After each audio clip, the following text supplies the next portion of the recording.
Hi, I'm Cameron Walker with Amanda Howard, Sotheby's International Realty, and I'm here today with 7 tips for you about the costly mistakes I've seen people make when they move to Huntsville, Alabama, and 7 ways to avoid those mistakes as well.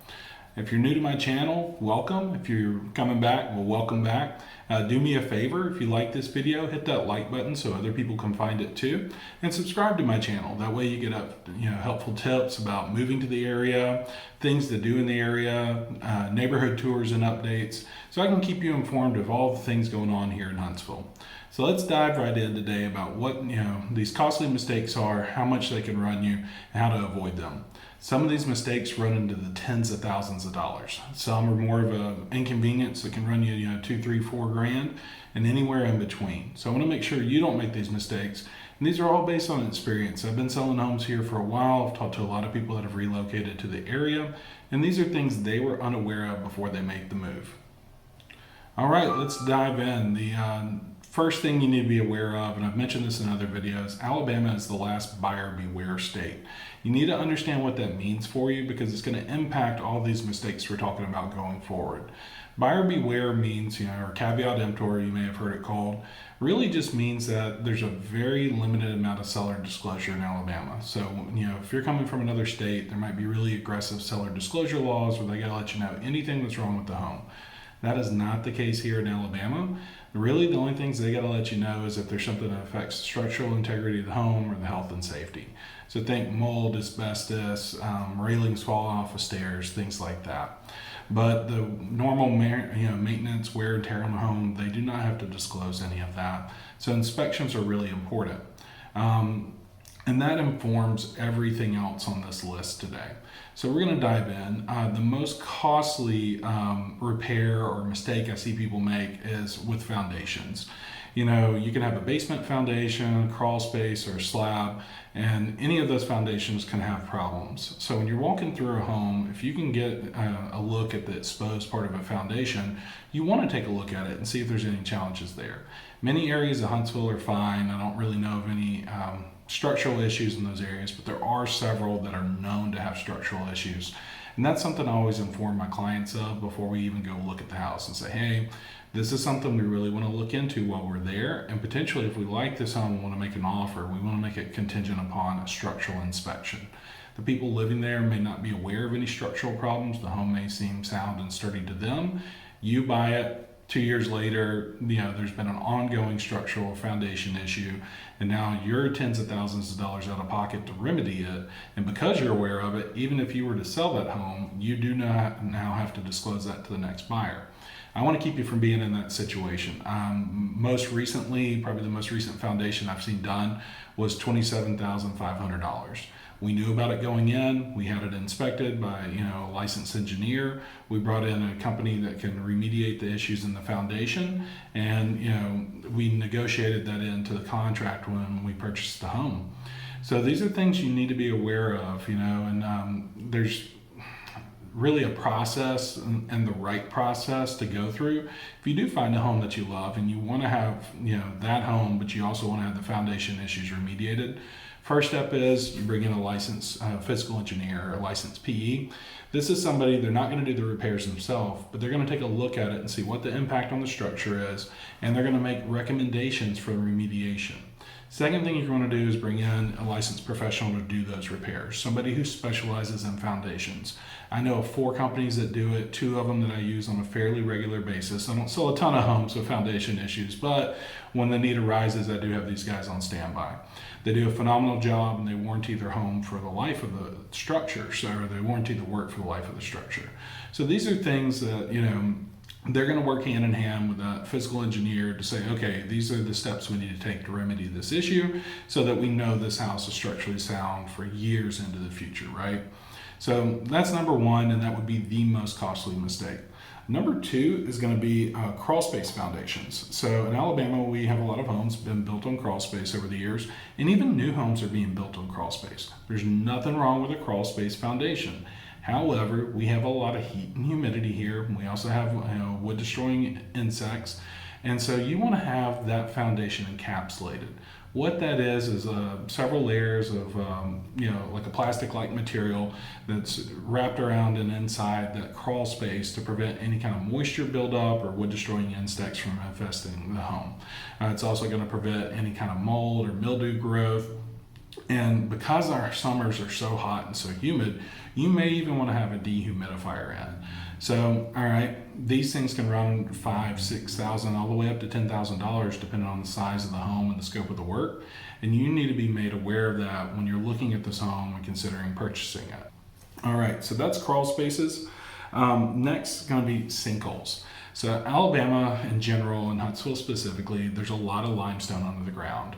Over the years, and I'm talking centuries, limestone breaks down with groundwater, rainwater, things like that. As it does, it leaves a void in a cavity, and eventually that can cause a sinkhole. Now, it's not like every house here is falling in. I've actually never seen a house that had a sinkhole underneath it, but I've heard of them locally from the news and other reliable sources and other agents. So, there's no predicting where they're going to be. That said, there are ways to mitigate the risk. And what you want to do is get homeowners insurance that covers sinkhole. Not every insurer, even some of the major brand names, cover that in the state of Alabama because they are somewhat prevalent. So they've decided they don't want to take on that risk. And if they don't, you sure don't. So you want to find a home insurer that either as part of their standard package has sinkhole insurance or they offer a separate sinkhole insurance. Number 4 is going to be radon gas. So radon gas is a naturally occurring carcinogenic gas, means that over time, repeated exposure above safe levels can lead to a cancer risk. So it happens all over the U.S. I've lived in many places that had radon, like it's not unique to Huntsville, but we do have higher levels in some areas here. The good news is any recently built home should have at least a passive radon remediation system. And that sounds grandiose. It's a PVC pipe that runs from some gravel underneath your slab or your basement up through the house and allows the radon to pass through without passing into the home. If radon levels are elevated, they'll put an active system, which is the same system with a fan on it. So this is how you keep radon from building up in your house and potentially causing carcinogenic effects on you and your family. So as part of your home inspection, I always recommend having a radon test done. That way you know if your levels are below the EPA limits, and the EPA limits are pretty low. I mean, if you're below that, you're in good shape. All right, after radon is flood insurance. So North Alabama has tons of rivers, creeks, tributaries, you name it. We have the Tennessee River here. It's massive, and there's a lot of different streams, creeks, rivers, and tributaries that feed into it. And those pass through our neighborhoods. They pass through the suburbs. They pass through Huntsville proper. And if we get too much rain, on average, we get 55 to 60 inches a year, but sometimes a lot of that comes at once, right?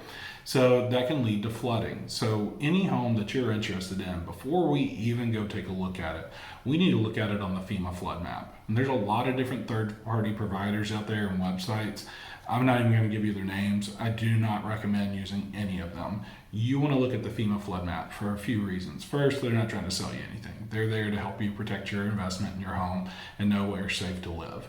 Second, that's going to impact if you have a mortgage. If you have a mortgage and you're in a floodplain, you absolutely have to have flood insurance. And it's not cheap. It's significantly more expensive than homeowners insurance. And there's different types of flood insurance. There's flood insurance through FEMA and there's private flood insurance. Different lenders and different loan programs are going to require different types of flood insurance. Next is termites. So all of Alabama has termites. They're much more active in South Alabama, but we do experience them up here. And just last week, had a termite inspection done on a property and it did come back with an infestation. Fortunately, it wasn't in the home. It was in a fence and it was fairly far removed from the home. Does not matter. If termites are on the property, the state law requires that we treat that property from property stake to property stake because our termites are subterranean. So when you see termites in one structure, they can still be underground making their way over to the home. And we want to make sure that doesn't happen to anybody. We don't want to just, spot treat and then 2 years later find out you have an entire wall infested with termites. They're eating all your wood and drywall. Absolutely not. We want to treat that property. So that's something else that's part of our contracts is that we can have a termite inspection done and that the seller will take care of that cost. Last on our list, and the most infuriating for most people, is the fridge. So for whatever reason here in the Huntsville market, sellers take the refrigerator with them when they move. I'd say, gosh, 4 times out of 5, 9 times out of 10. And that was unusual to me coming from another market several years ago. And it's something I have to warn all my buyers about. If you want the refrigerator and it's not included in the listing, I don't mean the photos, I mean the agent description of what conveys with this home, and needs to state that the refrigerator is included. And you need to make sure that's the refrigerator in the kitchen and not like some garage fridge or something like that. In any event, if it's not included in there, that seller has every right to take that refrigerator with them, and most likely will. So if you want that refrigerator, you need to make that as part of your offer and the additional provisions. Refrigerator to convey to purchasers. Super simple. I write it in a ton of offers. If that's not something that's important to you, maybe you have your eye on a specific brand or size or style of refrigerator, that's fine. Just know you need to get that lined up with timing of your settlement for that delivery. Otherwise, you're going to move into a new home and you're going to be living out of coolers until that fridge comes.